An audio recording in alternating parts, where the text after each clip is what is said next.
everyone. In the process of learning a subject, the most important and first step is to read the lesson, isn't it?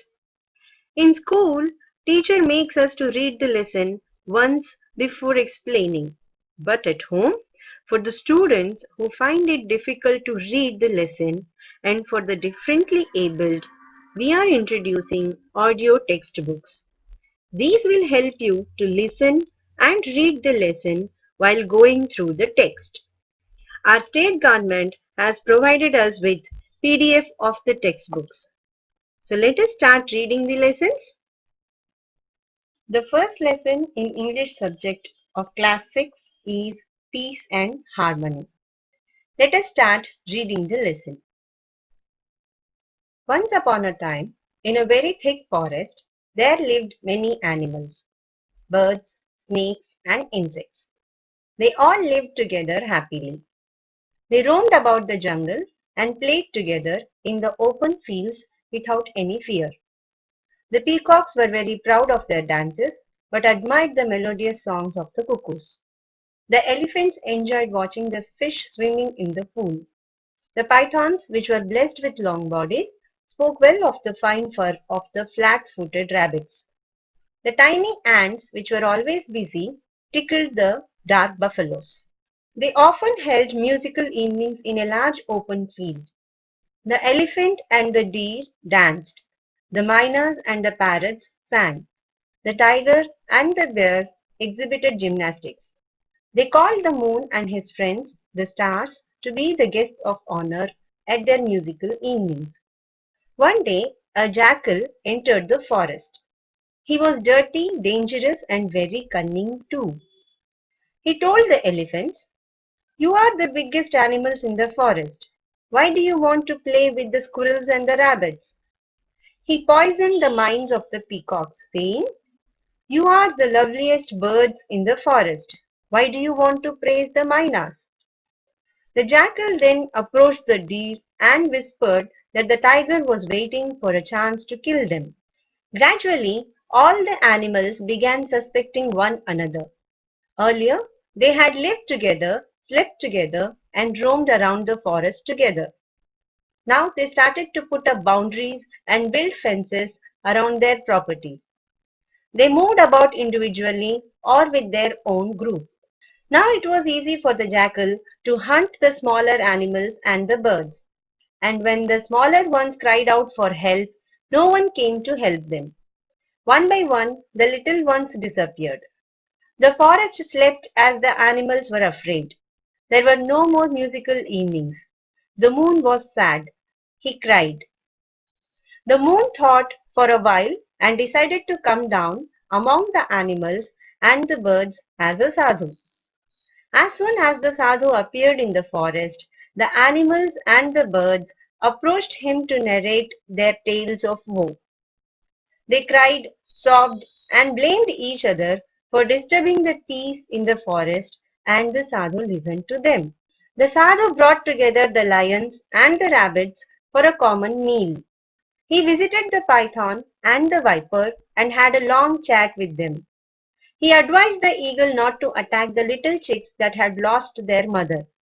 The sadhu accompanied the tiger and the wild bear to the nearest market. He played with the bulbul, the owl, and the monkeys. But the jackal was very angry with what the sadhu was doing. He did not want the animals to live in peace and harmony, so he was waiting for an opportunity to attack the sadhu. One day, the animals, insects, and birds held an emergency meeting and they unanimously decided to approach the sadhu and pleaded with him to kill the jackal. The sadhu said, "I will not kill the jackal, but help you in a different way." When the sun went to sleep, the jackal came to the house of the hens to take a few of them for his supper. The sadhu, who had been lodging nearby, came out of the house and spoke to the jackal. "Take me today for your meal." The jackal, who had been waiting for this opportunity, dragged the sadhu and ran into the jungle. He took the sadhu to a lonely place, tore him into pieces, and ate him up. The animals were very sad, angry, and disappointed with what had happened to the sadhu. They were afraid that the hungry jackal would appear again the next day. Then they heard a strange noise. All of them ran in that direction. What they saw surprised them. They saw the stomach of the jackal growing bigger and bigger. It continued to bloat until it burst. Then they heard a soft voice. May my animals, birds, and insects live in peace and harmony. May there be no fences around you. May you sing and dance once again. Remember me and be not afraid. When they looked up at the sky, they saw the moon shining brilliantly, spreading milky brightness over the earth. The animals once again started to roam, sing, and sleep in peace. They broke down the fences which they had built. They invited the moon and the stars for their cultural evenings. Children, listen to the audio textbook once again and then mute the audio and read on your own. The first poem in our English textbook is I Want Peace. I am big and round. I wonder if there will be peace. I hear the sound of people who are being killed. I see the people crying for life. I want to help the poor people. I am big and round. I feel the weight of sorrow on me. I touch the feelings of the people. I worry about the future of the people on me. I cry for help from God. I am big and round. I understand the problems of the people on me. I say grace for all people. I dream about my past. I try to handle my sorrow. I hope I won't be destroyed. I am big and round.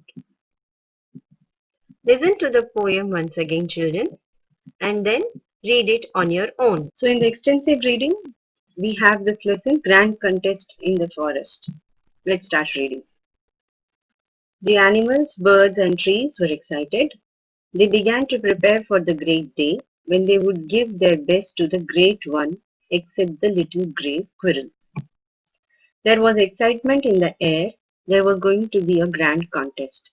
Everyone should show something special, and the best one would be praised by the lords of fire, wind, water, and sun.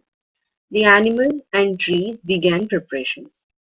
I will shine like sparkling sunshine, said the laburnum. My flowers will look like golden raindrops. The Gulmohar said, I'll dress myself so that I look like the early morning sun, golden red spreading red. I'll offer the best honey I can find, shouted the bear.